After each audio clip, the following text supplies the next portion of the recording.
And we are live. Welcome back, ladies and gentlemen. In today's episode, myself and Khalifa here have brought you a very interesting guest. We're very honored to have Dr. Anan Wahabi. For those of you who don't know, and Anan, feel free to correct me, I've asked ChatGPT point three. That's the one that does proper analysis. How can I introduce you? And basically, that's what he wrote for me. And again, this is coming from the internet, Wikipedia, and other stuff. So feel free to correct me if I got anything wrong. Today on the show, we're going to have a guest who lived the sharp edge of the Israel kinetic and cyber battlefield, Colonel in Reserve Dr. Anan Wahabi, born in a Druze town of Dalit el Carmel, the same town of the Khalifa, and the neighboring village for mine. Anan became his IDF journey as a paratrooper, then moved into the intelligence corps, where he ultimately commanded IDF information operation and etc., focusing on psychology, strategic messaging, and cutting-edge cyber warfare against hostile state and terror network. He teaches in the university about these things in University of Haifa and etc. For those achievements, he was decorated twice with the IDF Chief of Staff citation, one in Israel's highest battlefield honors. After 3 decades in the uniform, he became a chief instructor in the Israeli National Defense College, grooming the next generation of generals and national security chiefs. He later served in the Prime Minister office, crafting regional strategy as the very top of Israel's decision-making pyramid. Academically, Anan holds a PhD in political science from the University of Haifa, focusing on Hamas, Hezbollah, Al-Qaeda operation. Today, he lectures on counterterrorism in the Richman University and political science at Haifa University, while serving as the research fellow at the International Institute for Counterterrorism. Beyond the battlefield and the classroom, he heads the research arm for the Druze Heritage Center and co-founder of the Tammuz charity to lift children out of poverty, proof that winning hearts matter as much as winning wars. From boots on the ground, firefights to silent cyber skirmish, from psychological ops to policy rooms, Colonel Wahabi has seen it all. Today we'll dig into how information warfare shaping the modern conflict and specifically about what's happening in Syria. To understand better the Syria, I know many of our guests here have been asking a lot of questions about what's happening in Syria. So with that warm introduction, and correct me if you got anything wrong, Anand, welcome to the show and thank you so much for coming. Oh, thank you so much. Thank you for this long and accurate brief. Yeah, Okay. it sounds serious, too much serious. But after all, I'm trying to understand what's going on here around us. Not really successfully. Maybe we can think together about the event Mhm. that we are witnessing right now. Well, We ChatGPT just missed things because he doesn't live. He's not like me. Lives door to door next to Anan, or we used to live next to each other. So this guy is a true legend in his life, and you can't say that much on a lot of people. And he's a community leader in our village and advocating for sports and running. He established a running team alongside with some of his friends. So there's much more about Abu Fuad, aka Anan Wede, than ChatGPT actually knows. he forgot the running part. Fair enough. Fair enough. Dr. Anand, with your permission, maybe we can jump right in and try, if you want to explain to people in the West mostly, living in Europe or in America, what is happening right now in Syria with the Druze and with all the skirmish that we're hearing all about in the media? Yeah. Well, we've been really too much concerned with this existential threat that our minority, the Druze minority in Syria in particular, are facing right now. We should remember that the Middle East is very complicated, very diverse, and especially when we talk about Bilad Sham, which is the Levant, Syria, Lebanon, north of Israel, a lot of ethnic groups, a lot of religious minorities, trying somehow to live together. So the idea of the modern state or the nation state is not really successful in this part of the world. And each time a political order changes or shifts, uh, here we find ourselves once again in front of this kind of threat that the political religiosity come to the front, and especially the little religious minorities face once again the question of legitimacy, partnership, to what extent they are integrated in the new political order. This time, the Druze that have a very long political heritage have dominated states. They were the regime actually in Lebanon. The Druze established the state of Jordan, for example. Not everybody knows that the first prime minister was Druze, the first military commander of Jordan was also a Druze from Syria. So the Druze have long heritage of leadership in politics and military in the Middle East. Now today, it seems like the new regime in Syria uh, do not really understand the history, the status of each minority and each component of the Syrian society, and they established the first uh, ministry after the collapse of the Assad regime. And the Druze found themselves with a very little representation, very little legitimacy in the new state, where suddenly we watched new names that came out of Syria, became ministers in the new government. They couldn't accept that. I mean, the Druze, nor the Alawites, close to the coast, the seaside, and of course not the Kurds. All those three components are very much united around the idea that Syria, diverse Syria, must be representing all those sides in the new politics in Syria. It's not the situation right now. The new Islamic State of Ashara, of Al Julani, received somehow a, a little legitimacy by the United States of America in order to stabilize the situation in Syria, not in order to abuse little minorities like the Druze and others. And unfortunately, this misunderstanding between the two sides, this kind of negotiation that collapsed suddenly, and the Druze found themselves under a military attack, a very savage military attack by the regime forces, first of all. They turned to the south, to Suwaida district, but the IDF stopped them, as you know, and then they moved to Plan B, which is to send actually the tribes. They recruited the tribal system, gave them money. It seems that big money came from the Gulf state, and via Turkey with a very modern military equipment given to those tribes, and they, together with a lot of Daesh, ISIS soldiers that remained in Syria, became one united force fighting against the Druze. And you probably know that it was disastrous. It was something that we cannot describe really. A Some lot people of are calling damage. this the October 7 of the Druze. Some people are referring, watching the images that are surfacing online of the beheading, the killing, the kidnapping. People are referring to that scale of a massacre. Now, sorry for cutting in, Dr. Anan. Just a quick question. I would love to hear what you think about it.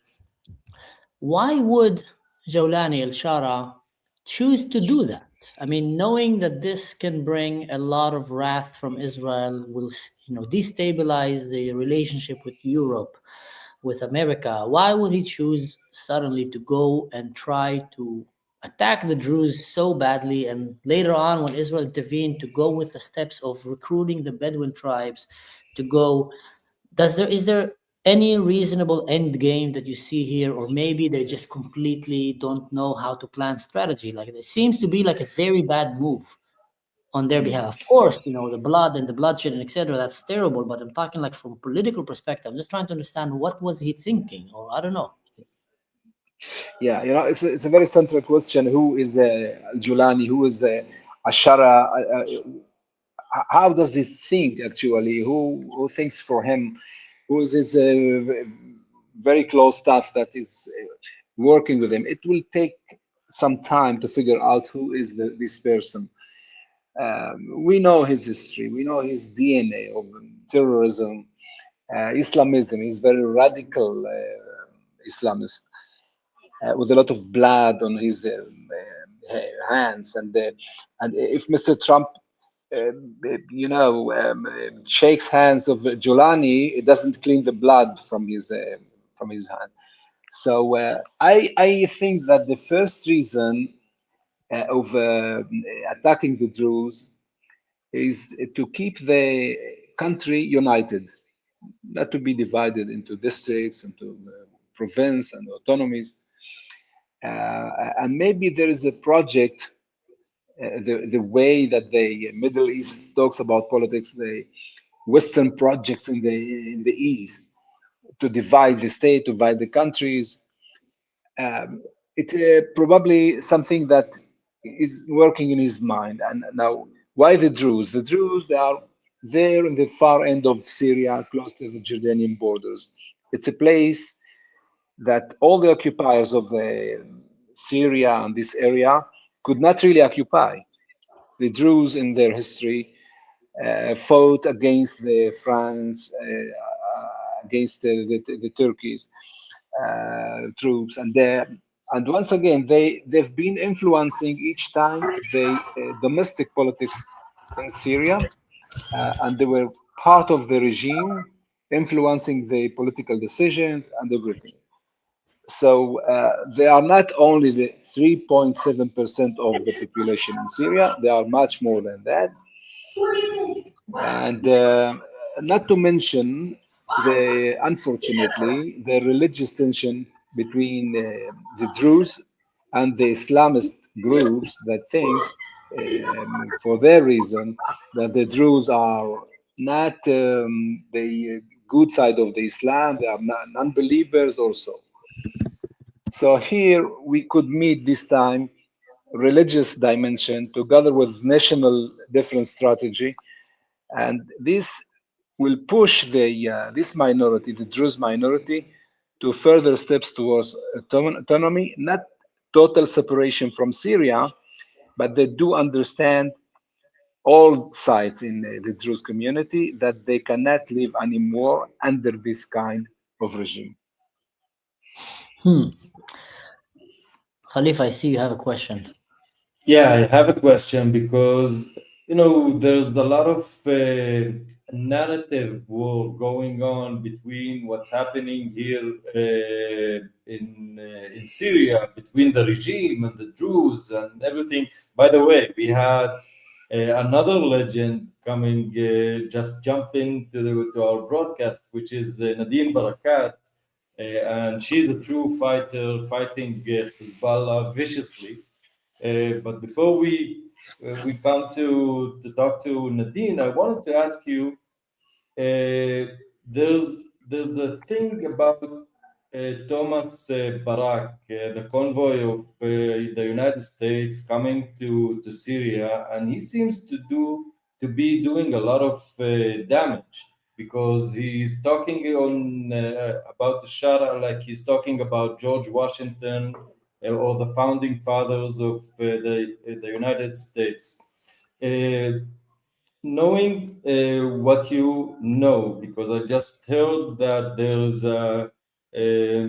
there's been a summit between Syria, Israel, France, and the United States, and they say basically that there's some sort of agreement. Knowing what you know, Where is this going on? I heard that you said before that Druze will not live under the regime of Julani, and now we're having these conflicting messages. So, how do you see it?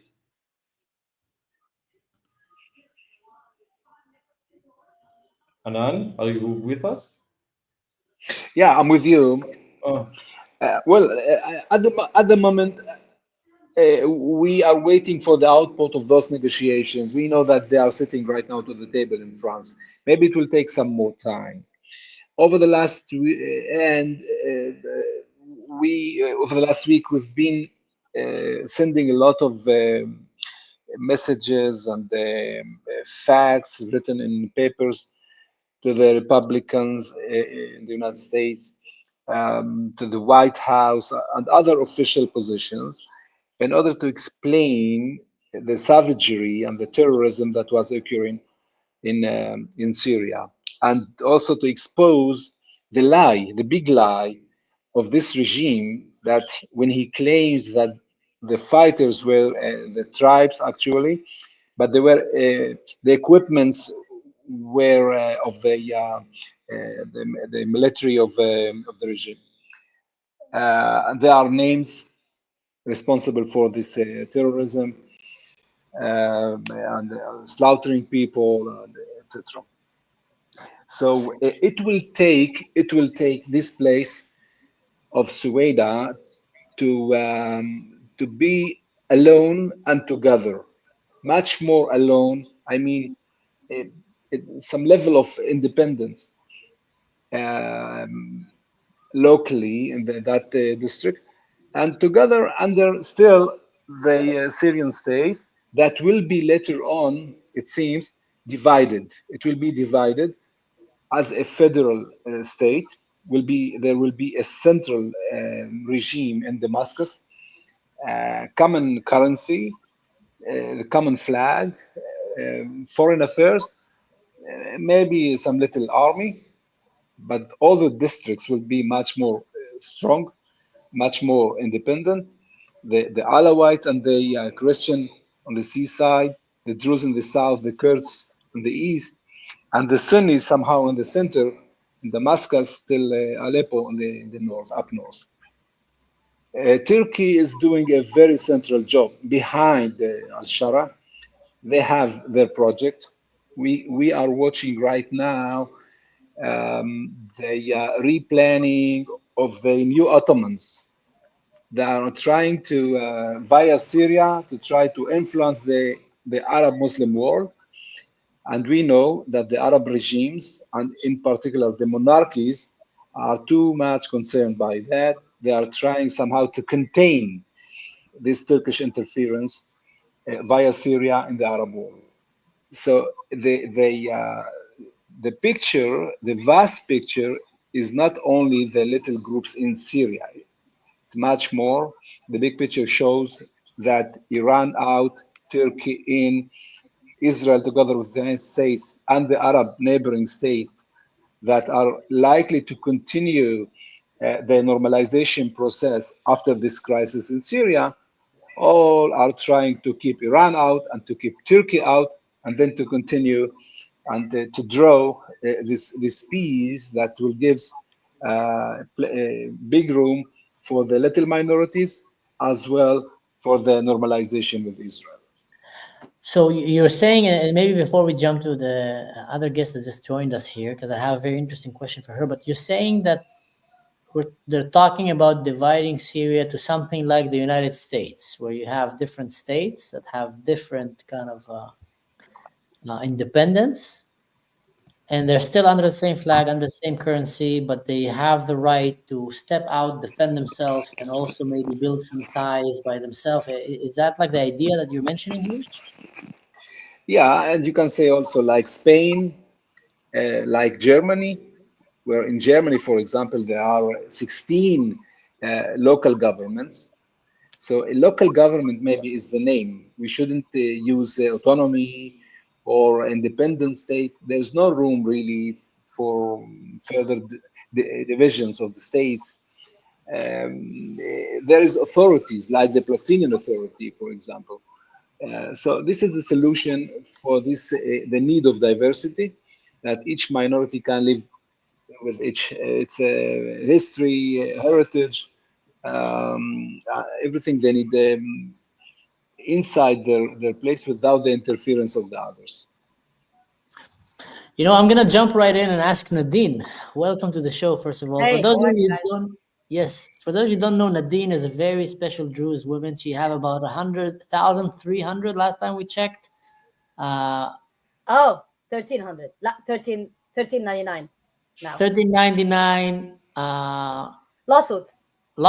by Hezbollah in Lebanon. But who's counting? So you haven't broken for the 1400 yet. We're giving a prize for the 1,400 now. Yes. Do a special video about it. She is a very known and respected activist for the Druze right and in general for human rights that had to flee Lebanon due to her outspokenness about corruption inside the Druze community and in the government there, criticizing her own where she was born and raised and seeing things that were going very wrong, and she raised a very brave voice, and she had to pay the price of fleeing and living in exile. We had her in one of our episodes. It was a fascinating conversation. Nadine, what do you think about this whole thing that is happening right now in Syria? Well, I had a different perspective from the beginning, so I got called a good jihadist at the end.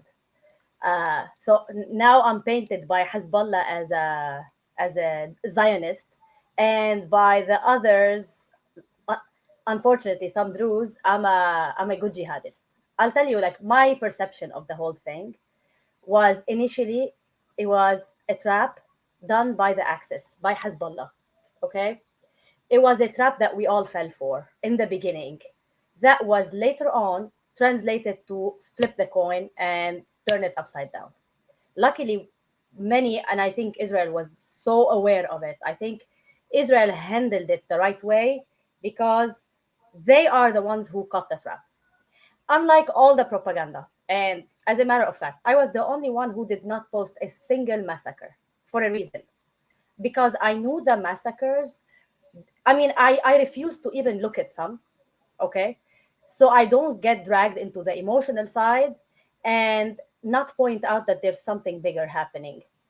Because I felt like Druze were used and have been used now by Hezbollah, okay? So if you want me to go further, I'll explain something. What I noticed lately is a month or a month and a half ago, I noticed that there's many cyber armies for many different, if you want, like many different poles, political poles, all related to Iran, basically, that have been talking about minorities all of a sudden, okay? And it was weird, like, to have a cute, soft, thoughtful Hezbollah. Like, it's so weird that they're so worried about Christians now. Okay, well, you guys kicked Christians out of the South and called them traitors, right? You were behind the reason Amir Fakhouri died. I mean, you can't tell me that you are so worried about minorities. And that's my problem, is that I don't look at the picture, like the media. I look at the message here.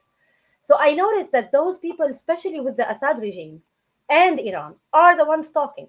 Wahab was the first one a month ago saying a Hezbollah tsunami is coming. We all know that Hezbollah knows that the arms are going to be like gone, right? So it's just like they're cornered and they need to do something to justify keeping the arms. That's the bottom line, okay? Mm-hmm. In 2014, and actually, like, I'm going to use this platform to promote this book that I read lately, and it's called Chasing Shadows. Every person should read this book. It's about the Project Cassandra that was basically shut down by Obama to do the soft deal with Iran. That led us to this. That led to Hezbollah and the Axis growing like this dramatically, huge now. So this book tells you that back in 1983, when Hezbollah and Mustafa Badruddin and Imad Baghni started off Hezbollah basically with Iran, how much damage and terror have been done by them in France, in Lebanon, to the US military, like all of this terror, okay? And they stayed. I mean, even the US, who was chasing after them, the CIA was looking for him in 1983, 84. Turned out that Imad kidnapped the head of the CIA in Lebanon, just so you know where they've been. I mean, what change did the US do ever since? I mean, the US was not the one who caught Mustafa Badruddin and killed him. It was Bashar al-Assad at the end. So if I go back to 2014 now, 2014 in this book, it says that Mustafa Badruddin was sent to Syria to support the Assad regime from falling. Okay? At the same time, January 2014, Hassan Nasrallah went on and talked about Suwaida Druze. He talked about them and said, who's going to protect them? Okay? From what? From something that started all of a sudden that's called Daesh. Daesh and all this were Hillary Clinton and the leftists' work. So now, when I'm looking at the 2014, the Hezbollah people, when they went to support Mustafa Badruddin and Bashar al-Assad, it started a chaos inside Hezbollah. Like, we thought we're hired and recruited to end Israel, right? To end the IDF, not to die for Bashar. Why are we here? It started creating chaos. They had to have something, a reason, a cause, to keep their weapons. Oh, there's a threat from Daesh. Soon after, the head of the IRGC went and said, we created Daesh. He went and said it. It's public. It's in the news. Okay? So the Axis creates you and your opponent, both terrorists, but they use them to make both survive. So now, like, fast forward now, all of a sudden we hear that Daesh is at the borders of Lebanon. We need to maintain the arms. Even people who are against keeping the arms, even Druze in Lebanon who were against keeping the arms, all of a sudden got scared, and they're like, oh, what if Daesh comes in? I'm like, dude, the army, we have a Lebanese army. I mean, we're not like Syria, it's different. Anyway, they started with fear, and the fear kept calling to keep the weapons, and we realized this. Now, the same people calling for minorities protection before the Suwaida happened were rallying for this Daesh thing. And then all of a sudden, they started catching like Daesh, and we find out like some of them are Hamas, some of them are Daesh, but they're Hezbollah. I mean, they're trained and they live in Dahi, some of them. Okay, and then we find a Daesh wearing shorts or a Daesh without a beard. I mean, that's not Daesh. Daesh can be anyone. And all of a sudden, we see like provoking Sunni. There's a Druze online. It was so nasty that I'm like, okay, there is a plan to provoke them. So they start something, a civil war inside Lebanon to maintain Hezbollah, because they've always said, if you go look at Joseph Aoun, Nawaf, everybody, they said, if we dismantle Hezbollah, we're going to end up in a civil war. So that's the background of the Daesh thing. That's why they created the Suwaida thing. And as a matter of fact, the Druze defendant, Wiam Wahab, okay, the Assad regime guy, said it few days after the Suwaida, posted the video of Hassan Nasrallah saying that we need to help the Suwaida, okay, and said, you were right, Hassan Nasrallah. Well, I thought you were supporting the Druze. I didn't know that you want to merge. And he called and asked for giving us the weapons. Like, why do you want to make us like Hezbollah? Like, giving us the experience and the weapons. He wanted to create an army for Druze using their weapons. I mean, why are you painting us as Hezbollah Druze now, like now at this point in time?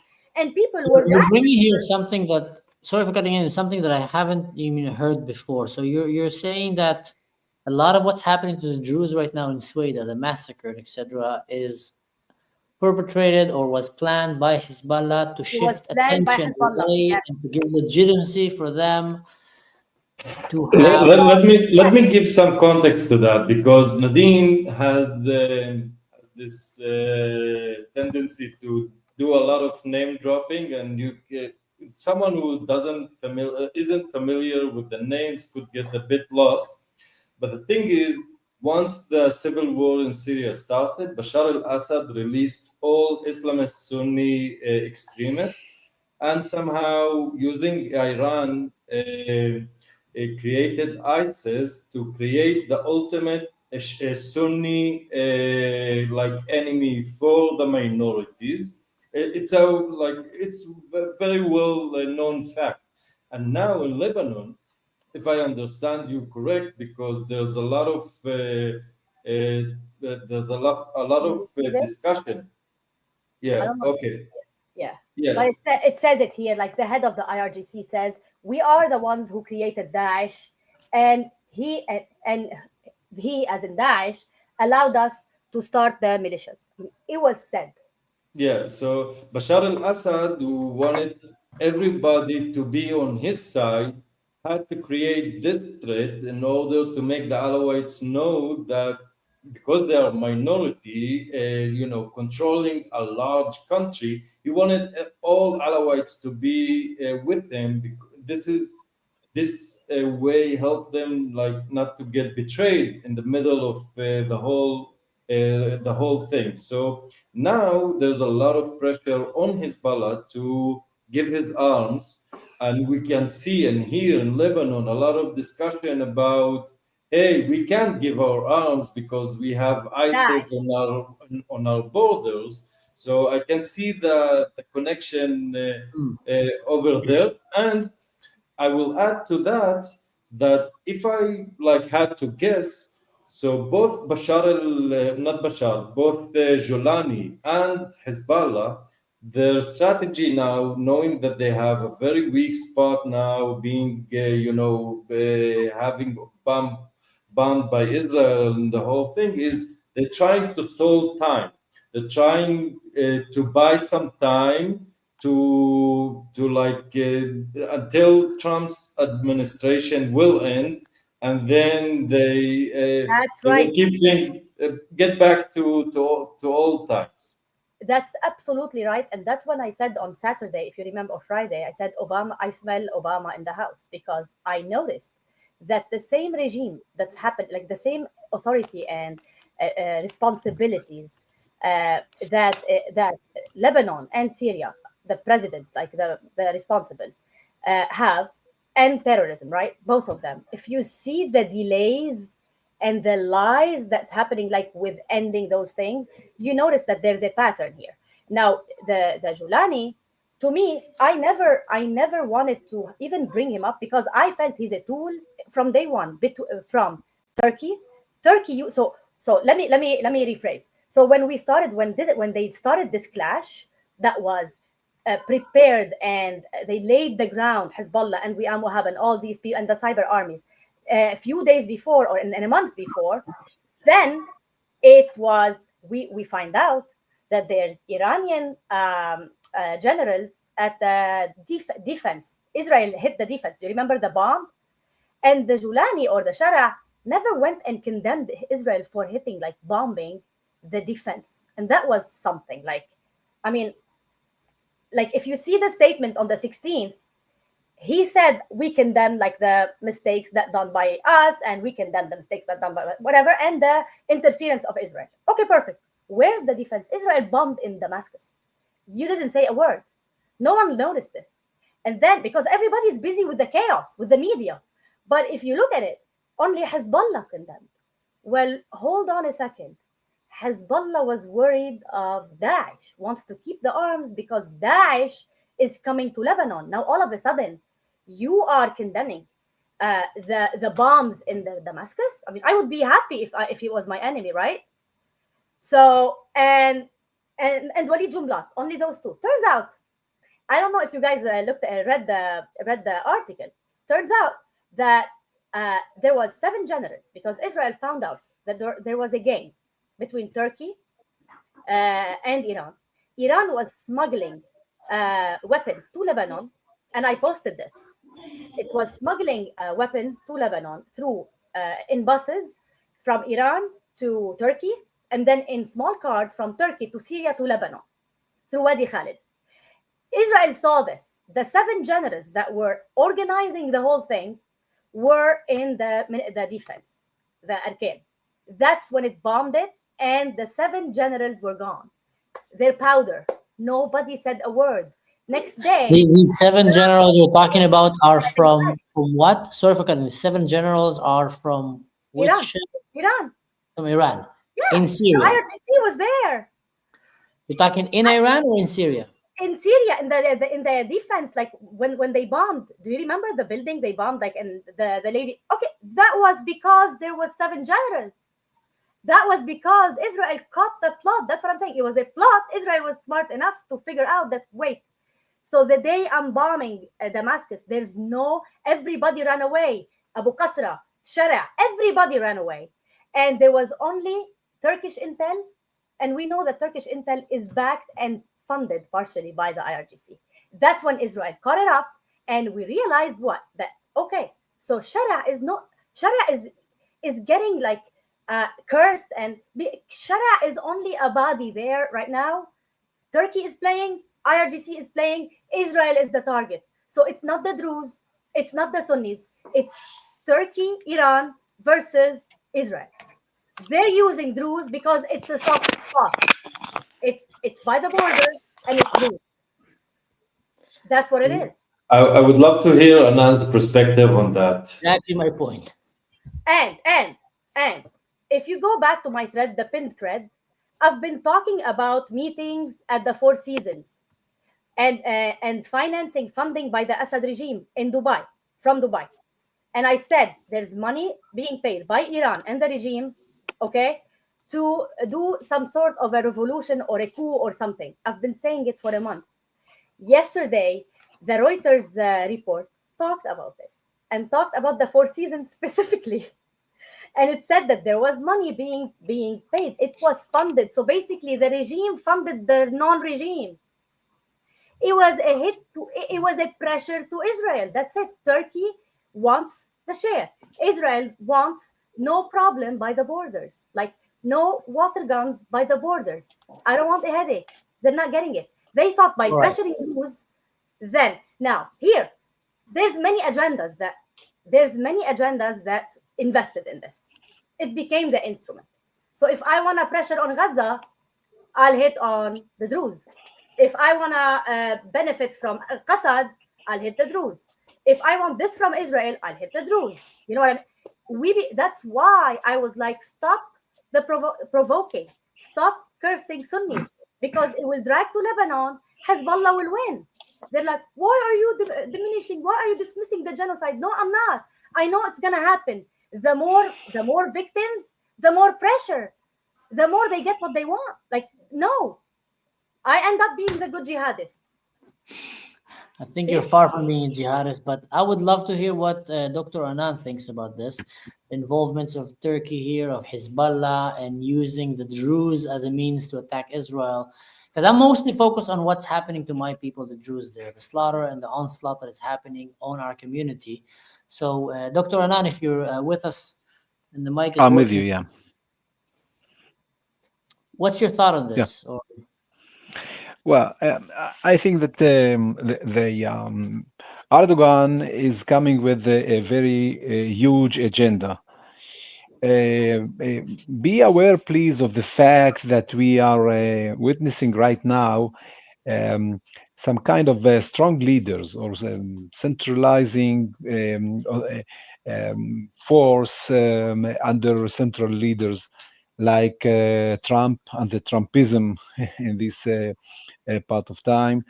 Erdogan in Turkey, he's trying to be dominant, much more active, to have dominating the Middle East, the Islamic world. Turkey is acting not only in Syria. Turkey is located also in Libya. Turkey is trying to dominate, for example, the eastern side of the Mediterranean. Turkey has also ships and maybe a naval camp also in the Red Sea.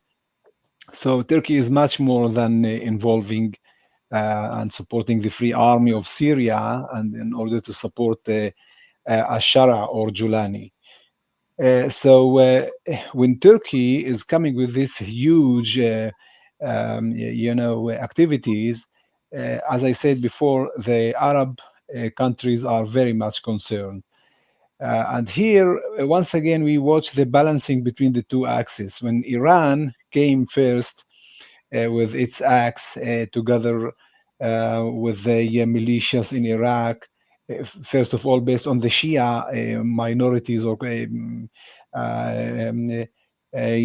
communities in Iraq, in Syria, and of course in Lebanon, in order to reach for the third time in their history the Mediterranean as well, to be a neighboring state of Europe, and also to exploit for their benefit the borders of Israel as a strategic location. To be somehow part of this ping pong with the regional state of Israel in order to gain more, interest. So after the collapse, Turkey came in with a very well prepared agenda, very well prepared project. Now, the first step is to stabilize Syria, to make it once again Amawite and not Safawite. There are the historic Islamic Middle Eastern names. And this say a lot about the ideology and the history and the identity of the state of Syria. So Can you explain to here people back we home are what is talking about. Amawite? Sorry? Can you explain to the people a little bit? Maybe they don't understand what is Amawite and Safawite, just so they The can get an idea. Safavid was a Persian state, Persian Islamic Shia state in the history. They occupied at those days also the same axe, still the Mediterranean, and it was the Safavid state. So it's a name from the history, giving legitimacy for the occupation and the extension of the Persian state to all these acts till Lebanon. And the Amawite was the Islamic Arab state located in Damascus. It was secular, by the way, not too much religious. That was the history. Because of the diversity of this state of Syria, people tended much more to be secular, to be open, to be liberal.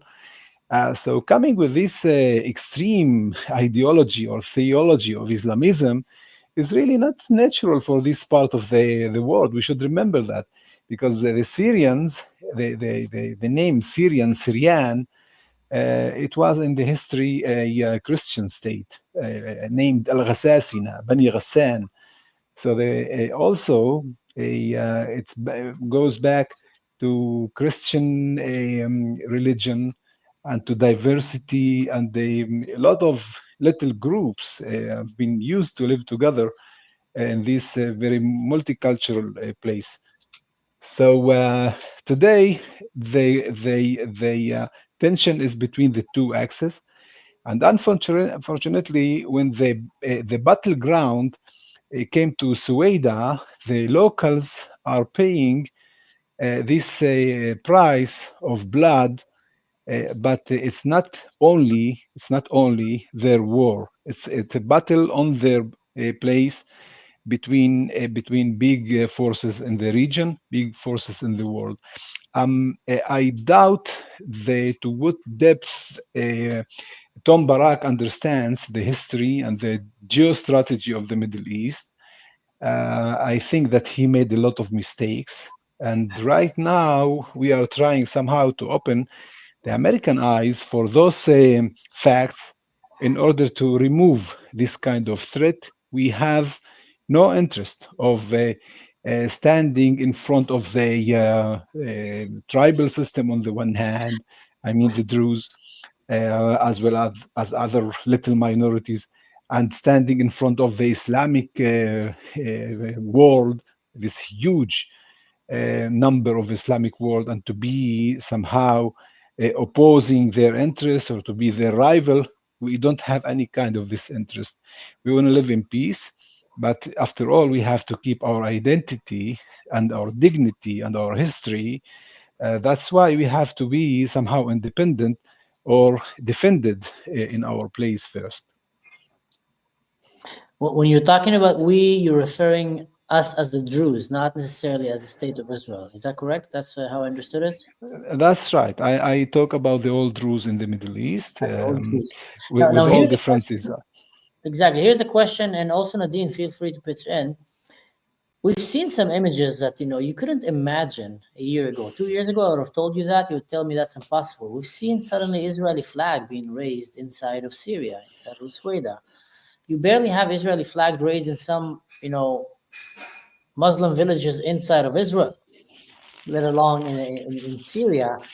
That is a big statement, and I feel like, do the Druze, can they ever be safe living in Syria, where there's so much hate and jihadist hate, ISIS, Al Qaeda? That's really serious hate towards the West, towards Israel. And now, with the help of Turkey, Hezbollah, and all the things that you said here, seems that they're trying to put the Druze in the center between that war with Israel.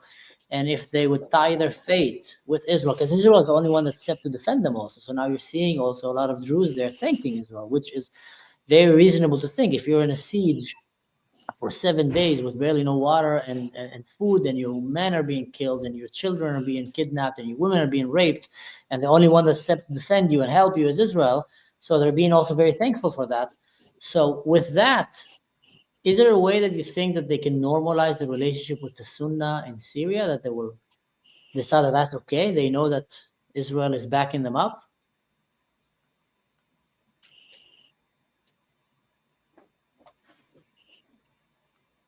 You're asking me? Both. Yeah, I'm asking, and let's start with you. What do you think? Well, I think that yes, somehow when you are alone, when you feel this existential threat, all tribes of Syria are coming to fight against you, with the general recruitment of all sides. They are declaring you as an enemy. Together with a lot of fatwas that were unfortunately heard by religious Muslim people, giving legitimacy for attacking the Druze. So when you are under this kind of threat, and you are watching, as you say, slaughtering and raping and burning our villages, kidnapping our daughters to the Bedouin places around. So yes, you in this case, there was a call, for example, for Jordan to open the borders several times, and Jordan did not do that. It was still silent, and here we raise a big question towards our neighbor Jordan, knowing that the Druze had a major role in the history of Jordan and a very good coexistence and neighborhood. Why this time they stayed silent? We have a lot of questions. But the only voice came from Israel, from the Israeli Druze, to bake their brothers on the other side of the borders, to prevent these war crimes and to stop the war, to bake them in the media, to support them directly, to guide them how to reduce and to minimize the damage that could happen. And Israel did some steps to do so. Militarily, we could not really do almost everything we could as a state. And now I'm saying as an Israeli state, because there were some restrictions of the President Trump that said, we, the Americans, will do the job. We will call all sides to stop war, with not understanding that the tribes are not really under the total obedience of Julani. He could not really control all the fronts that were active against the Druze. So still, there are some violations even today around Sueda. So that is the story. Yeah, I think the Druze paid a very heavy price for that American misunderstanding of how the Middle East worked. I give an example. Imagine on October 7, while Hamas invaded Israel, and they're in the process of slaughtering Jewish, Israeli civilians, Muslims, Christians, Bedouin, Druze, doesn't matter, Israelis.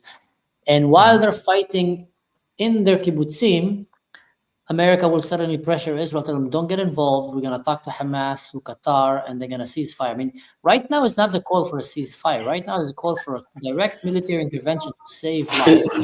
If I may, Yes. if I may to say, like, if I gather the whole discussion over here, I come to several conclusions. One of them is that Syria is still in a civil war, and a lot of bigger countries are fighting using local forces to try to gain some political wins in this battle.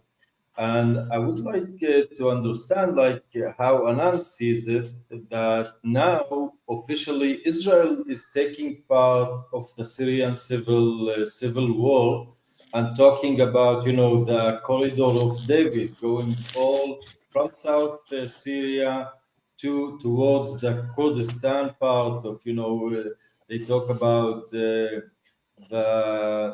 what used to be the Shia, I would say Sahel, the Asara Pore, which is like a reach from Iran towards the Mediterranean.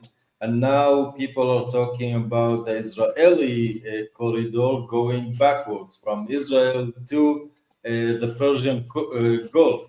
So are we seeing now federalism going in countries like Iraq, like Syria, like Kurdistan, like Iran, that they all are going to break apart? Or what we are seeing? Like we are in this war since October 7, and it's keeping on, and it doesn't seem to settle down.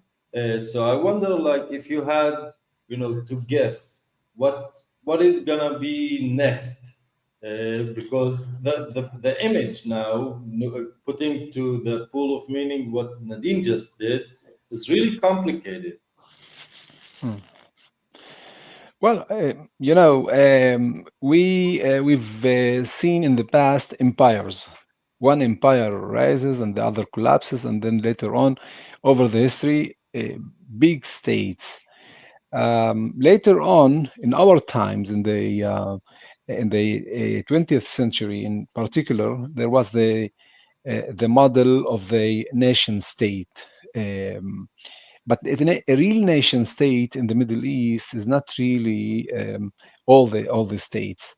The Persian state, Iran is a real nation state, for example. Turkey somehow is also Israel, and the only Arab real nation state is Egypt. All the others, and it's not my observation, it was written and said by Arabs, all the other Arab states are not real nation states, okay, that have national interest, that they all understand, and there is legitimacy and the sovereignty that the common public understand and stand behind the government for the national interest. It's not so. It goes much more to local political forces that dominate the states. A lot of them are families. A lot of them give the regime in the same family for their children, inherit the state. So we are not talking about real nation states. And here, the postmodern times raises a question of representation of all minorities. The multicultural diversity must be also somehow shown in the political order. They must have some representation together and alone. So together and alone, the Sykes-Picot states will remain, in my imagination, just the same. But inside the states, there will be a practical and actual division.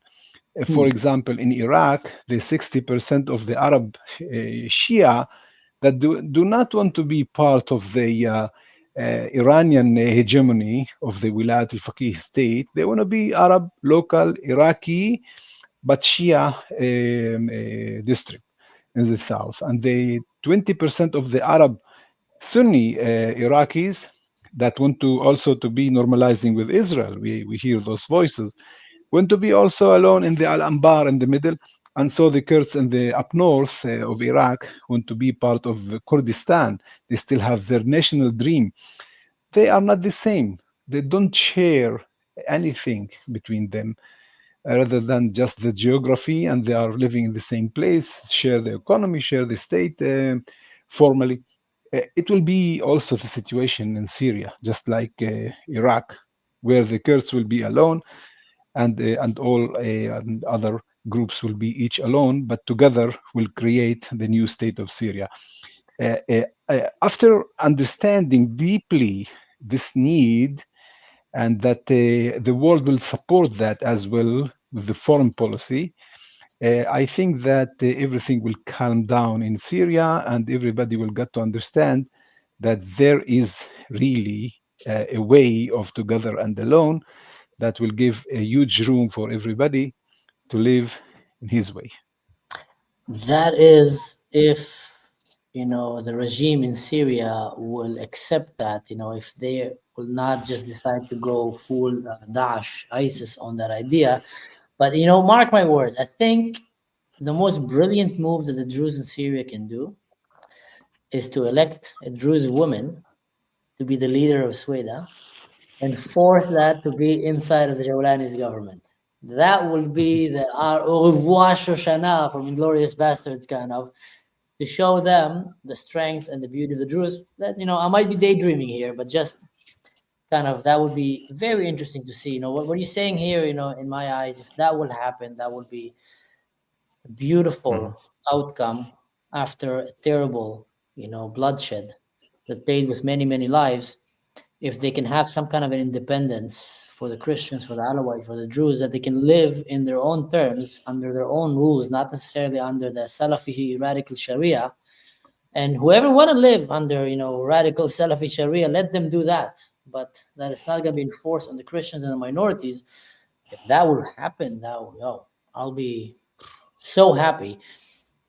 But Nadine, just to spin it a little bit, Yeah, I want to comment on this. So, my perspective is, I'm not looking into the details of I'm not going to talk about the details of it, but what's been happening and what's been it's easy to predict now because it's been happening actually.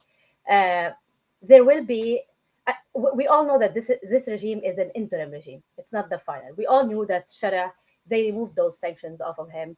In return, he had to clean up the terrorism. And when we asked in the beginning, why is he why are you bringing a terrorist to clean up the terrorism? The answer, and it makes sense, is that you have to be one of them to understand them. You can't be a moderate, a non-terrorist, and figure them out, because first, you're not a takfiri, you're not an extremist, you don't know you don't know how to deal with them. So that was the deal. The problem is the Turkish intervention and the IRGC money and the timing also with Hamas and with the peace and all this. They had to dismantle it, plus the Obama-Hillary plan to distract Trump throughout the coming 4 years, and the lobby that we have here, and of course, with the pro-IRGC lobby. So it was all so many interests in this country, plus the canal. Now, I think Israel set the tone throughout this plot that was supposed to help Hezbollah in the Axis. Israel came, figured it out, and set the tone. Now you're seeing the domino effect, and you will see it moving forward. Israel was able to accomplish what was really the picture that was needed during this interim regime. That's my analysis. And mark my words, now it's recorded. We're going to see it in 3 months. We're going to see that I was right. It's going to be federals, okay, to protect those minorities and to make sure that they're independent for now, but they're under the government, no partition. Israel is not invading. It's not taking over the land. All those lies that Erdogan and Walid Jumblat, notice, same words, al-infisal. Remember, it was the same words. As a matter of fact, Erdogan, a president of one of the biggest economies there, went on the media after the Israel bombing of Damascus, went on, talked about details that maybe half Syrians don't know. Lays al-Bal'ous, he was detailing stuff, telling you that, dude, you're behind it. You know what's going on. For a president to know, I guarantee you, go ask Netanyahu. He wouldn't know who those people are. How does Erdogan know the details of the details inside the details? It means that this was all planned. Walid and the Turkish were working to influence the Druze through Walid and have Walid's lead. Walid's agenda was to control or to limit the Israeli Sheikh Muwaffaq, basically, that because that's his real enemy, not Daesh. No one's his enemy. So basically, the multiple agendas. You're gonna see not the partition, the federals, which are beneficial for all of them, like all those areas. And then Damascus is gonna be the Shara borders. That's where he should clean up. Now, the big picture is Muslim Brotherhoods, which is Turkey and Lebanon, and like supportive of Hamas. So those are gone. They're gonna be gone. Okay, so that's the Turkish influence wiped out, and then because that's what they use. And then you have Daesh is gonna be gone. Like whatever leftovers of the Qaeda, Daesh, all this, like the Sunni, if you want, but Iran axis, that's all gonna get out. Now the problem is, to me, Shara is gonna be self-destructive because Shara, the Sunnis are gonna turn against him because now they're not happy with the fact that Shara allied with Hezbollah. The Shara got funded by the regime. I mean, we like you, we know who you are, but we like you because you replaced the regime that killed us and threw all those tanks and stuff. Now it ends up you're working with them. Like they're not gonna swallow it. They don't want to be the terrorists. Like they don't want to be looked at. The Sunnis don't want to be looked at as terrorists. You made us terrorists. At the end of the day, you're all working for the same axis that killed us.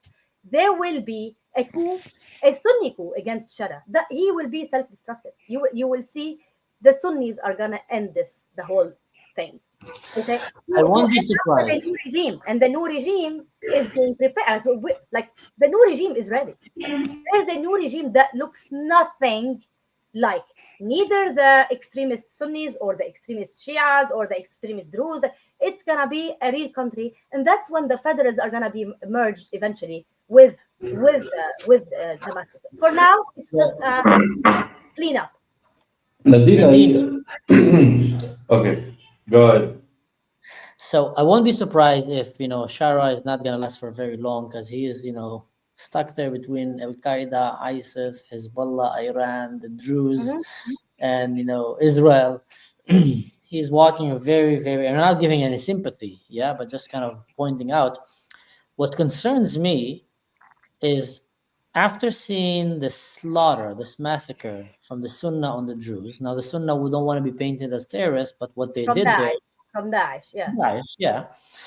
But then we're not hearing much voices in Syria condemning or even calling for some kind of. I've been watching Syrian news, media, and etc. Official channels and unofficial channels. They're all very hard working right now, trying to paint the Druze as if they attacked the Bedouins, as if they are trying to ethnically cleanse. And you're not seeing. I would expect from a country that have people that want to have peace to step up against such atrocities that we saw. It's horrific what we saw. We saw October 7 2.0 happening there. Yep. October 7 in Israel was contained because the IDF and the brave men and women in Israel went and stopped it. If they could have, they would have. Your equipped thing is, you can stand against anything. Syria, the whole Syria is not. No one's equipped. Thing is, it was heavily invested in the media. Daesh, like some of them, and there was a video of one who did not know why he was sent, and he actually said, well, we were told to go kill the Druze because that's the way to get to Palestine. I mean, he was going to Jerusalem. He said Harir al-Qudus afterwards. I mean, it was a path. That's why I'm saying Sharia was appointed because he knows the mentality, so he can dismantle it. That was the plan. Okay. Now, of course, that was Hillary's hidden hands. But what I'm saying is, it's not Sunni wanting to kill Druze. That's wrong to say because that is the thing, the plot. That was the plot. It was them not knowing. Those people don't know what they want to do. Like they just sent to do something. Okay. They don't think. They went to kill. Some of them said, we're going to kill that. We were sent to kill the Druze because because the next stop, it was on the media, was Jerusalem. So it's just like how stupid, because why? Because the whole axis has a reason to stay. It's ending Israel, right? And Druze were painted as, those like the blue army, those are the Israelis, those are the traitors. So so many people wanted to kill them so we started having like media and counter media, And that fueled it to the point that they brought like the Alusi of a sheikh in Lebanon, and they started wiping the ground with it, because there was attacks to Muslims in general and Sunnis on the media by Druze, and this should not have happened. This is what we were saying. Daesh is terrorist, but do not feed the other monster there. Be careful.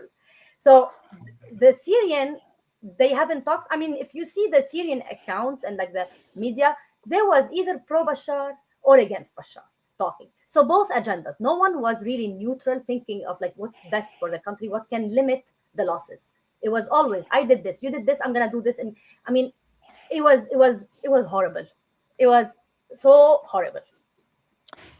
That's, I've heard that with our last guest, when me and Khalifa were here, I forgot his name, the Jewish guy that you brought here, that said that maybe he thinks that the plan of Al-Shara is to get rid of all these jihadists by sending them on Israel, because Israel That's is what we thought in the beginning. He's right. That's what we thought. And if you look at it, if you look at numbers, yeah, like there was a lot of losses. But that was the analysis until, and I'll tell you something. Now I just remember, until we saw the funding. You have to read this report. I mean, I can pull it out now. But there was one thing that triggered also Israel. It was, how come we kept thinking that you say, well, there are some fasa'il or some wings within the Daesh or within the army that you can control.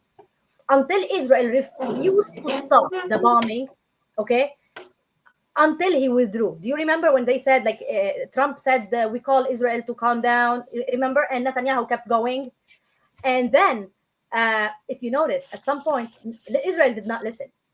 And they kept bombing until when? Until he made an order and pulled them out. It was a 2-minute thing. That's when Israel was like, okay, so you do control them, but you control them under fire, which means that's a lie. And that's when they started looking at the whole thing. That was I think the night before.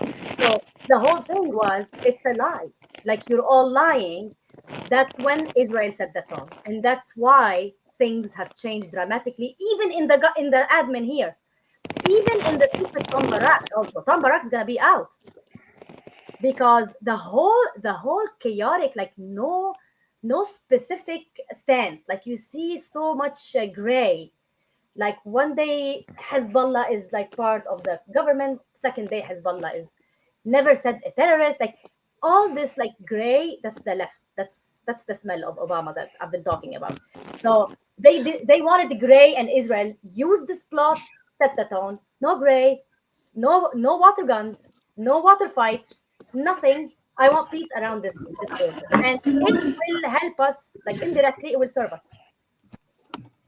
Yeah, it gave the ultimate excuse to have the weaponized place in the south of Syria. But if you take your good jihadist hat away for a second and give us how those events do affect the Druze community in Lebanon, what is the discussion over there? Because we've seen that the recent event, both the Druze community in Israel and in Syria were highly involved. We've seen some demonstrations in Lebanon regarding that, but still the Druze in Lebanon, we have Walid blood, but most of them are sitting on the fence. So I wonder how this affects the Druze in Lebanon and how they see things in the shadow of events.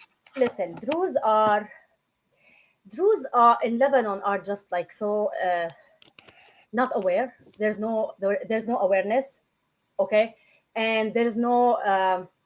They did not allow them to analyze, because Walid Jumla thinks on our behalf, or if we're not with Walid, we go with Wiam, and that's the game. And that's what I kept telling them: stop siding with this one against this one. Both are against the Druze in Suwaida, but each one has an agenda. One is Erdogan, one is Assad. But it doesn't mean if somebody's cursing Julani, I'm gonna side with him, because the agenda is different. As a matter of fact, today there was a video. It was cursing Jews, and Daesh, both, okay?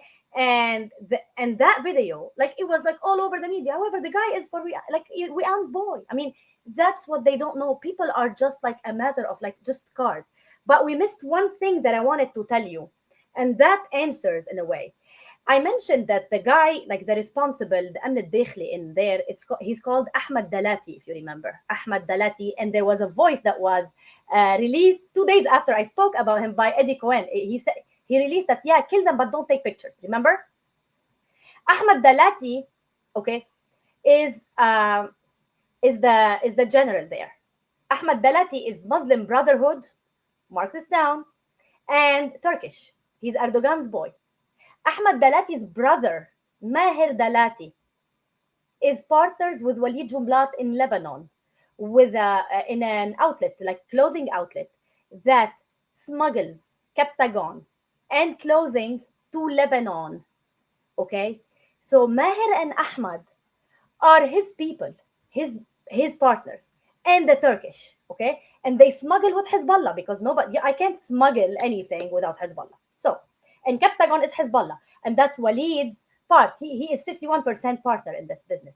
Now, the question is, when I find out that Ahmad Dalati was responsible, was assigned to Suwaida, okay, and when I see that he is pro Hezbollah and pro Sharia and pro Walid, my question to the Druze in Lebanon: do you curse Julani or do you go protest in Mukhtara? If you want to side, they made me a jihadist. The question is, well, guess what? I'm trying to raise awareness here. I don't want to add fuel to the fires, not to the Sunnis, not to the Daesh, not to anyone. I don't want to please Hezbollah whatsoever. The question is, if I want to take a stance, if I want to be like show this solidarity with the Suwaida, I would go shut down the Mukhtara, because the instigator and the guy who's responsible for my safety there was him, and he did not say a word. Then if you want to show that you're such a strong like Druze and you're so fearful of the Druze, go protest there. I would not call you a jihadist. I think you're quite far. The complete opposite. I couldn't be like, I can't listen. I'll tell you something. Now you're like Israeli Druze. If you have a mayor, a Druze mayor, that's allowing Hamas to go slaughter you, would you be upset with Hamas or with the mayor? It's both. So they kept just hitting at Julani. Julani is no one. Julani is no one. So you're making him innocent. No, he is no one. The problem is somewhere else. Shut down the guy in Lebanon if you wanna just be helpful in what you're doing, instead of spreading those videos of us slaughtering them and them start like, what does it help me? Go say Sba' Bani Ma'ruf killing a guy. Like, how does this help me? You know what I mean? Like, you're showing muscles. Like, you're showing muscles to Daesh. I don't want to show muscles to Daesh. No. But it's just stupidity. We are so shallow. Well, someone asked a question, and I want you maybe to answer that, because I promised him we're gonna give him an answer, and then we can continue talking here. But Shai Levy, thank you so much first of all for this, Shai. I don't know if you're still watching, but if not, you can maybe come back later. I promise, and we're gonna answer. That's a good question. Exactly. I would appreciate if you could answer me later. How can Walid Jumblat, I'll answer. The Druze, yeah, I'm just gonna read it out loud, a Druze leader, when he married a Muslim woman, and how can his son become the Lebanese Druze leader? There's no one better than you to answer that. So it's a very good question. I'll give you more insights on it. Walid Jumblat's wife is like, that's the third wife. This wife, she is a Muslim. Do you know that he did not marry her on paper until like maybe 2014, 2015, not too long ago? He was married and not married, and that's worse actually.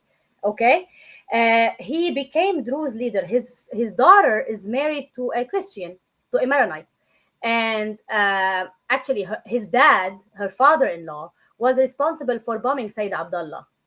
That's to add to it, like just some salt and pepper, just to make it flavorful, as it should be. And then his son married a Shia, Zaitir.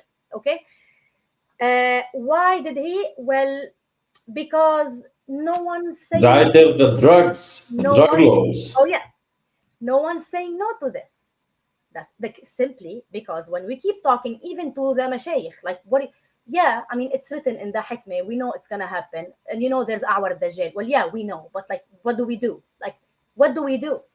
Okay, when he appoints Sheikh Al-Aal, and Sheikh Al-Aal is just like kissing his ass all day. I mean, what do you do? Like, you have no one to stand up, and if you say a word, you're just like me. You can't go back. I mean, Walid Jumblat hides behind Hezbollah. He has the security and the judicial, and I mean, Walid Jumblat, like Wael Boufaour, issued a legal court order against me without me knowing that there's a lawsuit. I mean, they have everything, so nobody can stand against him. And if you do, you're gonna lose your job, because all the governmental job, he takes them. Okay, now, and that's the question. And now lately, if you see the appointments, like the designations within the security forces, the Lebanese security forces, they appointed the relative of Mustafa Badruddin, number 2 terrorist in Lebanon, in the world. Okay, so my question is, how can you say a word when your money, like your work, your income, your schools, your kids, your future, your surroundings, like geographically where you are, your safety, okay, and the fact that you're on Captagon and drugs all day, because he is the one allowing it in the area, and it's becoming horrendous with the youth. Youth are just like numb. It's another Hassan Nasrallah in Mount Lebanon, and Mashayikh don't want to create more, if you want, like division within the community. And they know, and mind you, they know he would do anything to win, that he doesn't mind 1,000 of bodies of Druze and blood just to win. That's why they don't want to deal with him. Oof. That's, a lot of bombs dropped here, on that. I feel like I owe some Druze in Lebanon an apology. After my last episode, I got very upset because I've been seeing so many Druze in Lebanon that choose to side with jihadists rather than side with their Druze brothers, or their hate towards Israel is so strong that they will rather see anything that can harm Israel's identity rather than actually call out the people who are killing their brothers and sisters.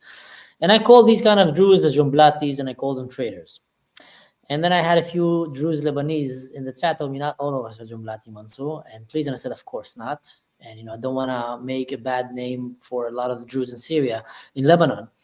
But it feels to me like a lot of the peaceful Druze in Lebanon, like yourself and others, are being silenced or are afraid to speak out. What do you think about that? Is that true? Are they afraid to speak out? And who are they afraid of? It's a very important thing you said now. Like, and I agree. Yeah. So you see how it is. They sided. So there's two sides, because I'm telling you, I'm being called a jihadist. Like, where are you? You didn't side with your brothers in Sueda. Like, how do I side? Posting the pictures? I mean, that's siding with them? Like, no. So they're used to. If I'm against Hezbollah, okay, I'm pro-Israel. Well, no, I'm against Hezbollah. I can be against Israel too, but it doesn't mean so. I'm against then I'm with Walid. No, I'm against both. Well, I got calls from people in the US, those in the US, Nadeem, why are you cursing Wahab? I'm like, hell yeah, he's using that. But he's saying that he's against Julani. I'm like, I don't give a shit if who he is with.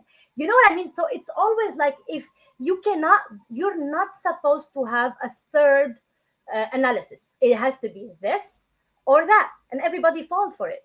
Well, let me tell you something. The whole thing, and again, it's awareness, it's media, it's stupidity, it's drugs, it's so many things. The thing is, if they did not notice yet that the weapons of Sheikh al-Hajari or the Suwaida did not defend them and win over Daesh, everybody is stupid. I mean, there was a message here to Lebanon, and I wrote it like 2 weeks ago. I'm like, if you see, I mean, I'm not, now they're going to translate it into they have to drop down the weapons. That's not what I meant. I'm saying, if the weapons, Hezbollah, who plotted this, were able to help Suwaida from the attacks of Daesh, then let's keep the weapons of Hezbollah. However, it was Israel who had. Okay, nobody won here. We did not win. You did not win. Nobody won. When there's blood, no one wins. Okay, right? I mean, even if you crush Hamas today, you have martyrs. Also, you did not win, right? There was people who actually died. So technically, it was just a message that, guess what? Hezbollah weapon are not gonna help us with help Druze with Daesh. So siding with Daesh is insane, because I would take any help. And mind you, who helped the Druze in the civil war? Wasn't it Israel? I mean, let me ask something. Those Walid Jumblat sheep idiots, don't they know? And I said it before. Who is his wife? Or didn't he side with Israel? Or wasn't he trying to sign peace before because there was some cash before Qatar got in the way?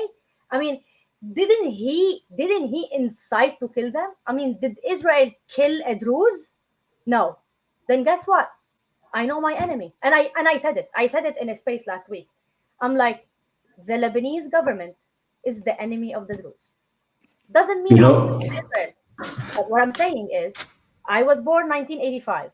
From 85, maybe Israel was still there, but I was not aware. But from the time I was really aware till today, Israel did not hurt me, did not take away my hospitals, did not steal my retirement, did not kick me out of the country, did not destroy the institutions, did not end the judicial, did not hire the worst terrorists in position.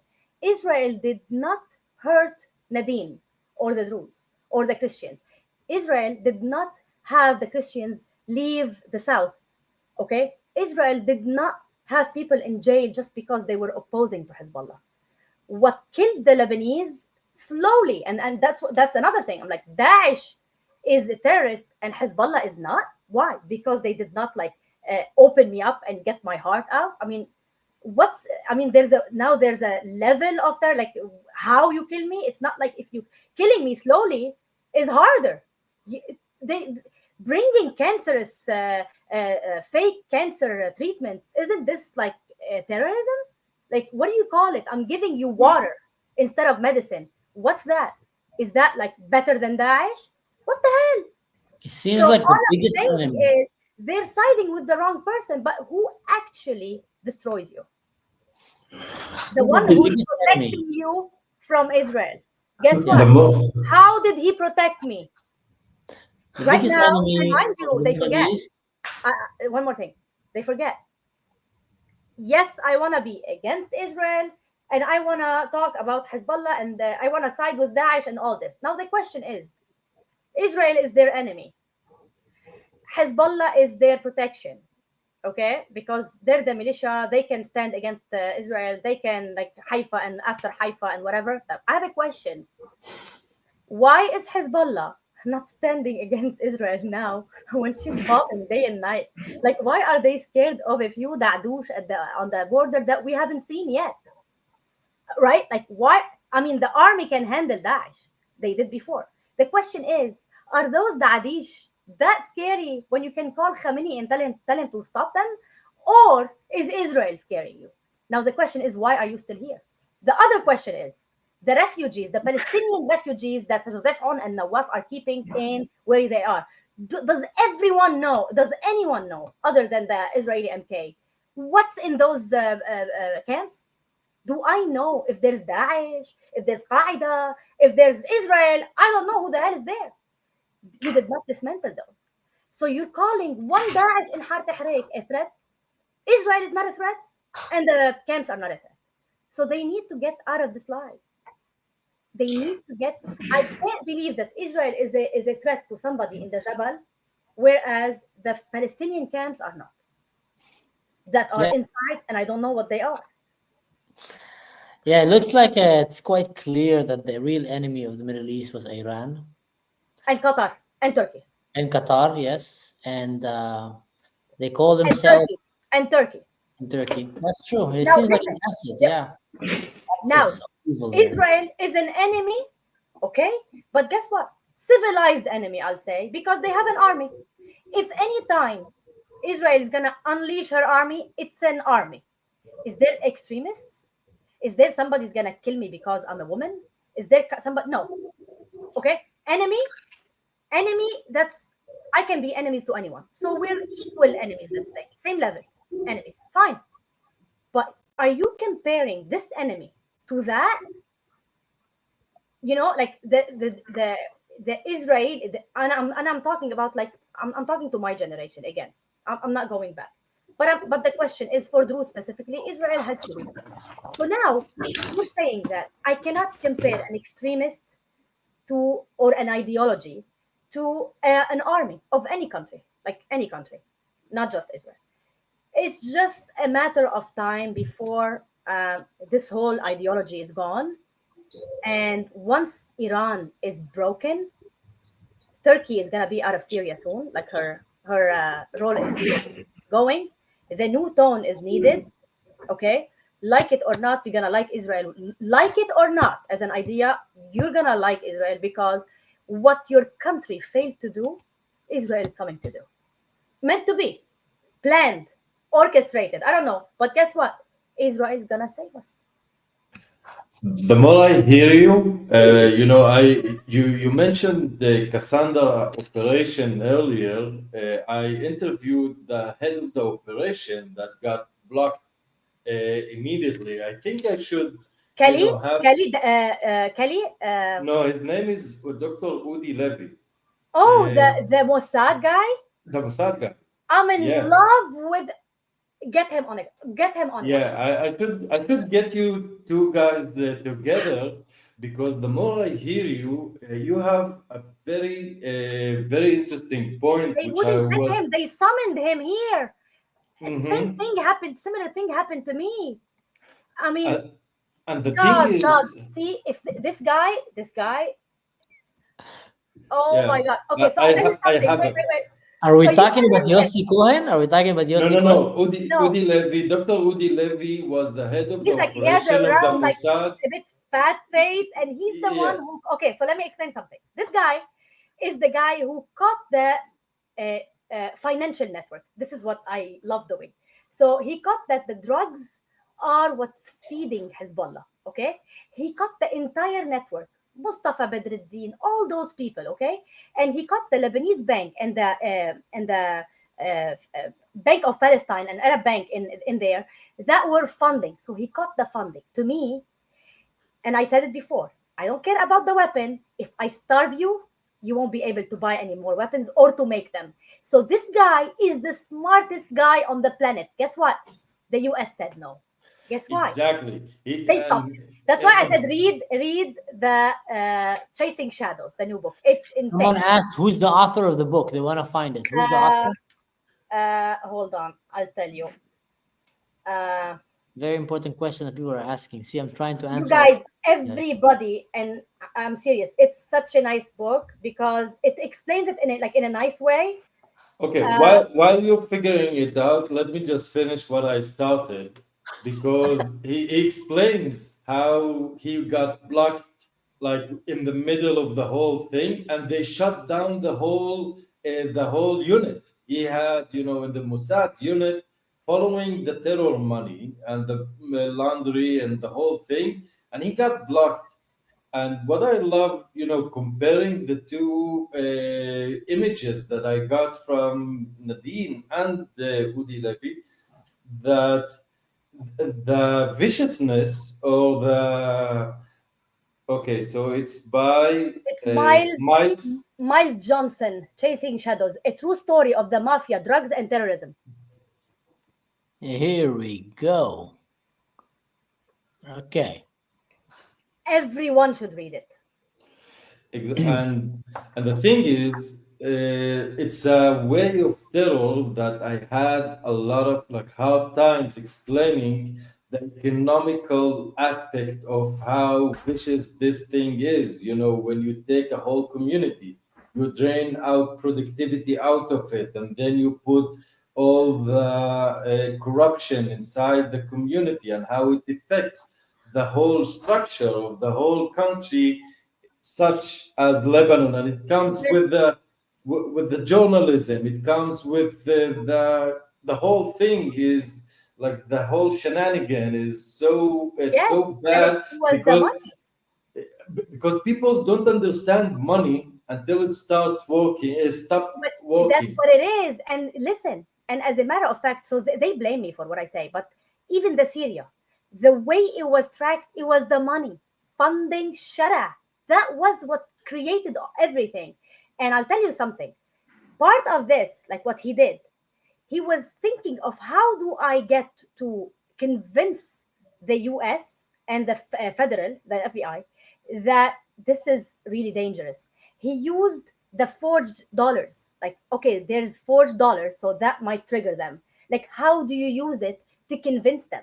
And in the book, they say that that Kelly was the DEA guy. He was convincing them, like, what do we do? They're like, oh, but there's a potential attack to the US if we do this. It was just Obama messing around. And that's why we were talking about Obama and Syria.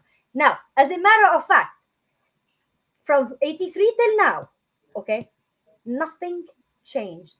It's still the same. And they still increase. And I always talk about the cash economy, the Qard al-Hassan, the companies that now, I'm reading now, and I said it before, and you will see that when they were trying to get hold of Imad Maghniye, okay, because they bombed the U.S. embassy in France and many things, they were looking for him in Beirut. Turns out, okay, that he's in France in a 5-star hotel across from the U.S. embassy. Okay, they're watching him. He kidnapped the CIA guy and then he went to France. Nobody knew until today. Hezbollah people roam around the globe, okay, under dead people's name. Okay, now I found that the link, the factories that make those citizenships and fake citizenships and passports and wrong stuff, and I've been talking about it for a month. No one moved. However, yesterday, Abdi got caught in France because he had a fake passport. And right now, I saw Fathi Mohammed Ahmad Hamad, leader of Hamas in Turkey, trying to... Mohammed Ahmad Hamad? Yeah. Say that again. Fathi Mohammed Ahmad Hamad. Yes. Are they missing a Hamad in the name? Or Yeah, like, that's him. That's It's him. like Adil Imam, Khalifa Khalaf Allah, Khilfa they have Khalaf enough Hamad in that name. You know who this guy is? Hamad. This guy. Mahmoud ibn smuggles Hamoud ibn Hamas. Hamoud ibn Hamoud ibn Hamda. He smuggles يهرب عناصر Hamas and their families with fake passports. And he helped the wife of Yahya Sinwar and everybody out of the country. Okay? So the question is, well, yeah, we know who they are. What did you do? If anybody listened to this guy he's talking about back then, we would have been way better off today. Mm-hmm.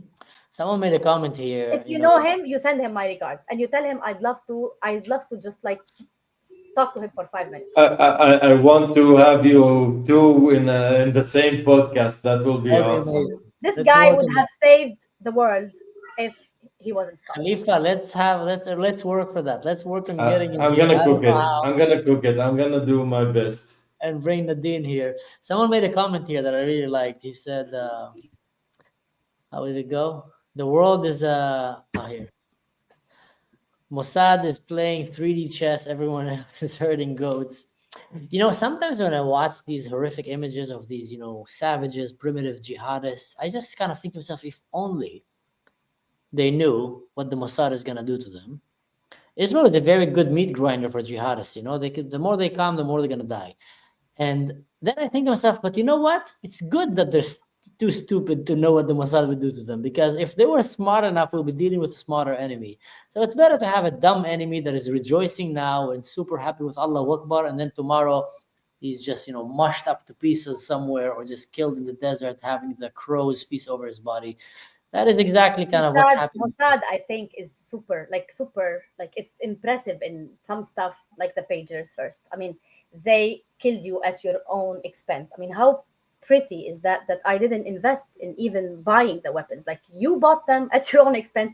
Yeah. The tactics that were used, because what they did is they had them, because they're evading sanctions, they, again, like, flipping the coin. Like, you're trying to plot, I'm gonna turn it against you. And that's what, like, that's my personal satisfaction with what they do. Another thing is they tell you, well, half the Mossad are drug cartels. Well, guess what? Yes, maybe yes. Guess what? Maybe that's how they get finance, and that's how they infiltrate them.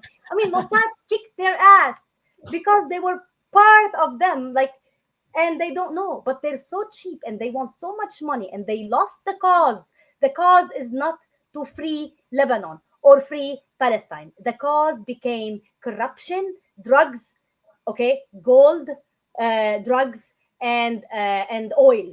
That's their thing, and human trafficking. When it became a mafia and a cartel, that's when Mossad could infiltrate them. Beforehand, they could not. So they became a money maker. Okay, that's when they fell. People don't understand. If you want to defeat your enemy, you have to understand how he thinks. You have to go and dance with your enemy in his own field. When you look at the Mistarvim, that's a unit that have quite a lot of Druze in Israel, by the way. One of the reasons they're so good at what they're doing is because they understand the Arab mentality, the Muslim mentality. They go and they live among them. They pretend to be among them. They miss here in the admin. Yes. So in You the can't admin, protect the sheep by being a super strong sheep. You need to be a shepherd dog. You need to sometimes even be as vicious as the wolves to be able to stand against the wolves and defeat them. And then people criticize, yeah, they're immoral. Well, show me one spy agency in the world that morality is their highest, you know. I think immorals are those who know and just acted neutral. I'm telling you. I mean, everybody reading this book is going to remember what I'm saying now. When you look at things, you will say, oh my God, why did the world stay quiet? I ask myself that every day. Because none of this has happened if somebody just pulled the trigger. Guys, my cherish is becoming a pumpkin back again. I have a small. My girl needs to go to bed. We need to wrap this thing, but I think that we could talk all night. I think because you are incredibly interesting, Nadine. I really love your perspective and appreciate it. Mansour, you want to wrap it up for I'm us? going to wrap it up really quickly, and I'm just going to say, welcome to some new members that came here. Thank you so much, Don. Shai Levy, I promised, and we answered your question. Nadine gave you probably the best answer you can ever ask for that question. So I hope you're happy with that. Shauna Turntam, gotta watch later, but leaving shoe coins for the hobbits. That's an internal joke we made quite long ago. Something about buying hobbits shoes. So thank you so much, Shauna. God bless the Druze, Christians, and other minority groups in the Middle East. God bless Israel. Amen. Great, G. Thank you so much as well. Few other very notable Garants Edorshin.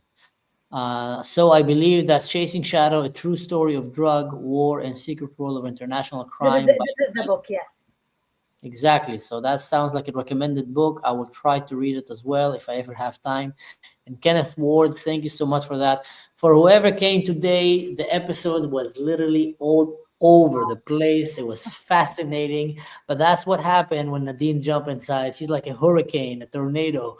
It just comes and bring a whole... I've seen the comments here. People are in love with you and our channel, and we'd be more than happy to have you here. We had some technical challenges with... Anan, he was unable to connect his camera for a very long time, so he came in an audio, but I think he gave us also some very interesting insights. And in general, I feel like the people watching this episode today got something that they don't usually get lately. Not just victimhood, not just images of pain. Yes. Yeah, not just, cry. Yes, like we're Druze, we're a minority. Well, guess what? Druze are not a minority in Israel. Just like call for the right action. Stop crying. Yeah, the Druze Israelis are definitely and one more thing. It's the first time. I mean, and mark my words. This is gonna be the first time in ages and decades where there is victims or martyrs or like Druze who died to free their land. Unlike Hezbollah, thousands of people dying there for no cause, no solution, nothing, just lies. My favorite example. I'd rather have 2,000 Druze die, since we are سباع بني معروف ونحمي الأرض والعرض. Don't use that cliche when you want. They died, but guess what? they're gonna ensure a good, peaceful life Future. for the coming 50 years for those. And that's something good. Stop Inshallah. making them victims. Right? Inshallah, Like we that have the to change sacrifice this mentality. brave Jews made, will bring a better future for their children. You mentioned something about people dying in vain, and I couldn't think enough about all the Iranian nuclear scientists and their entire regime that worked for like 40 years, worked so hard just to have Israel come and in 4 hours flip them over, take down all their targets, boom, boom, boom, slap, slap, go back. Same like Hezbollah, worked so hard. Nasrallah was Hezbollah saying, people, why did they die? I mean, they died in Israel, in Syria. Why? I mean, those are, by the way, this is a genocide by Hezbollah. The real genocide, okay, is Hezbollah to Hezbollah. That's the genocide. They kill people for no cause. Yeah, yeah. And zero accomplishment. No, it was very, very freshening to see how after Nasrallah was selling this, idea that Israel is afraid of us. We got to, that's it, khalas, they're just done, and then just one day Israel said, khalas, enough with him. Press a button, boom, all of them gone next. Exactly. Yeah. Delete next. I'll control delete Hezbollah to the garbage bin. Delete the garbage bin next. Okay, what's next? Iran. Do you really want to go that game? For all those who are Israeli, let's go America. Israel come control. I'll delete next. Exactly. And for all those Israelis who just don't like Hezbollah because they think it's just like, sometimes people are quiet because they think it's just like an Israeli thing, it's just politics, it's just Israeli, like we might be wrong, they might be wrong. When they read this book, they will know really why Hezbollah should be ended no matter how. Like, no matter how. Like, the way doesn't matter. The side doing it doesn't matter. When you read this book, you will know that every child at home is at risk due to Hezbollah. Simply, the drugs alone is one huge risk on an entire community, on an entire country. So you must read it whether you like Hezbollah or not, just so you know the real effect. I think Israel is betting on the Lebanese people finally figuring that out, although they are so brainwashed that sometimes I doubt that this is ever gonna happen. Like, it's in the weakest, and you still have a prime minister and a president that are not facing it and saying, "Hey, we're gonna take their weapon by discourse." I say, what are you talking about? How come armed militia is gonna give away its arms? Like, and it's the thing is, it's saying it out bluntly. Like I said, the ceasefire agreement with Israel says that it's not in. We can keep our arms in north of the Litani River, and they say, what you're gonna like if the weapon is to fight Israel, and now you can't fight Israel, you're gonna keep it. You're looking for an enemy. They're looking for an enemy. And the enemy is Lebanon. That's the whole idea. The enemy is whoever's funding both. I mean, it's no enemy basically. The enemy is them. So it's complicated, but awareness helps. Like, not falling into propaganda helps. Yes. Well, anyway, Nadine, we would love having you here again. Do you have any Instagram, Twitter profile, YouTube, something? Twitter, like my Twitter says it all. Like the Twitter. Can you share with us your Twitter? Yeah, Twitter.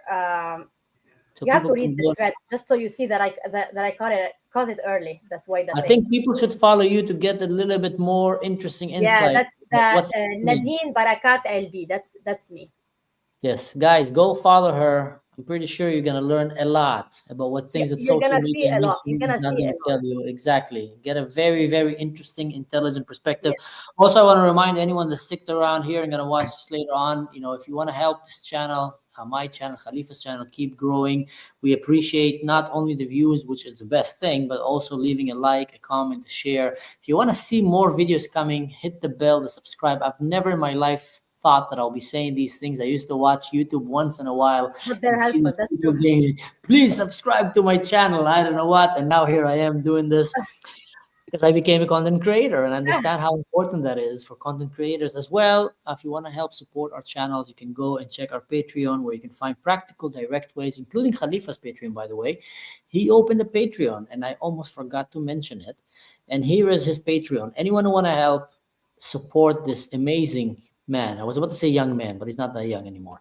This amazing man who is a shepherd, and want to help him keep hoarding his flock of sheep in the northern part of Israel, in the mountain of Carmel. Go find a way, buy a sheep, buy him a sheep, and help him. No, really, jokes aside, it does help us a lot, because we are, especially lately, we are giving everything that we can to come and try to give you the best contact, bring you people like Nadine and like Dr. Anan. And we want to keep doing that, but it comes with a toll as well of financial burden, because you have to give away some jobs and some source of income to come and dedicate yourself completely to a channel. I can tell you myself, running a YouTube channel full-time as a family man is not as fun. Some people might sound. I love it because I love hard work and the things that I love. I'm not afraid of working really hard. So I wake up every day with a smile on my face. But I can tell you, it's not the easiest thing in the world, and it comes with a lot of toll. So anyone who find any way to help support these creators, by also sponsorship, if you want to help Khalifa keep doing what he's doing, sponsorship can be a great way as well. You can reach out, go visit his Patreon, and etc. And in general, go follow this queen right here, Nadine. That's at least on my screen. She's there. I don't know if they're there. The jihadist and the Zionist at the same time. The jihadist, Zionist, Druze activist Nadine. Go follow her. You're going to get a hell of a ride, that's for sure, seeing her X account. Stay safe, guys. Thank you for coming. Thank you, guys. And don't do anything stupid in general. Don't do anything that me or Nadine will probably do. Khalifa is a good guy. You can follow his example. Me and Nadine probably don't follow our examples. Be careful with what you with what you watch. All righty. Bye, guys.